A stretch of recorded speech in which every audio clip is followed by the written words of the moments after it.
السلام علیکم ورحمۃ اللہ وبرکاتہ۔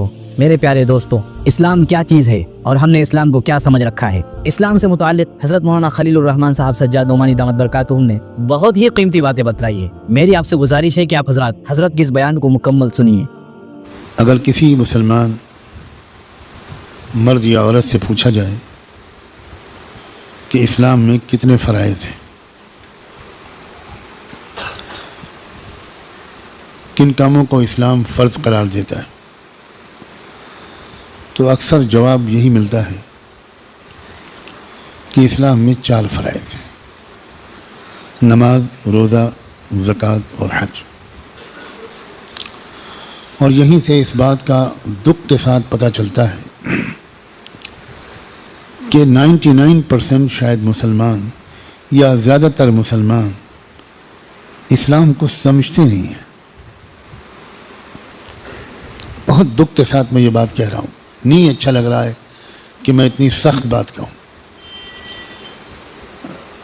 جو دیندار سمجھتے ہیں اپنے آپ کو، 5 وقت کی نمازیں پڑھتے ہیں، دینی مجلسوں میں شریک ہوتے ہیں، ان کی اکثریت بھی اسلام کو صحیح طور پر سمجھے ہوئے نہیں ہے۔ میری بات سمجھ میں آ رہی ہے؟ مجھے نہیں لگ رہا آپ کے چہروں سے۔ دیکھو، ارکان الگ چیز ہیں اور فرائض الگ ہیں۔ ارکان تو 4 ہیں، بلکہ 5، لیکن فرائض بہت لمبی فہرست ہے۔ اسی غلطی کی وجہ سے مسلمانوں کی اکثریت اسلام کی اکثریت پر عمل نہیں کر رہی۔ ہماری زندگیوں میں اسلام کا تھوڑا سا حصہ ہے۔ مثال کے طور پر، ہر قیمت پر والدین کو خوش رکھنا، ان کی خدمت کرنا فرض ہے۔ کوئی مسلمان نہیں کہے گا کہ یہ بھی فرض ہے۔ نماز، روزہ، زکوٰۃ، حج۔ پڑوسیوں کے ساتھ اچھا سلوک کرنا اور اس کی بدسلوکی کو برداشت کرنا فرض ہے۔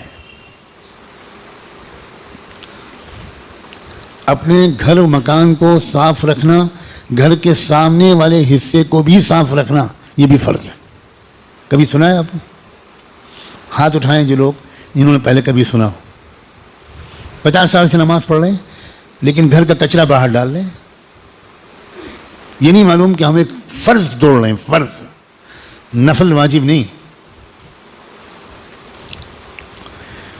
اسی طرح ظلم کو روکنے کی کوشش کرنا فرض ہے، فرض فرض۔ ظالم کو ظلم سے روکنے کی کوشش کرنا مجھ پر اور آپ سب پر، میری بیوی پر، میری بیٹیوں پر، آپ کے گھر کی عورتوں پر، آپ سب پر فرض ہے، فرض ہے۔ کسی کے ذہن میں یہ؟ آج ذرا صفائی سے بتا دو مجھے، ہے کہ ذہن میں یہ کام ہوگا؟ کسی کا کوئی نیتا کریں گے، ظلم سے روکیں گے، یا علماء اس کے خلاف کچھ بول دیں گے؟ بس ہم سے کیا مطلب؟ ہم تو بزنس مین ہیں، ہم تو انجینئر ہیں، ہم تو تاجر ہیں، ہم تو ینگ اسٹوڈنٹ ہیں، ہم تو ٹیچر پروفیسر ہیں، ہم تو 4 بچوں کی ماں ہیں۔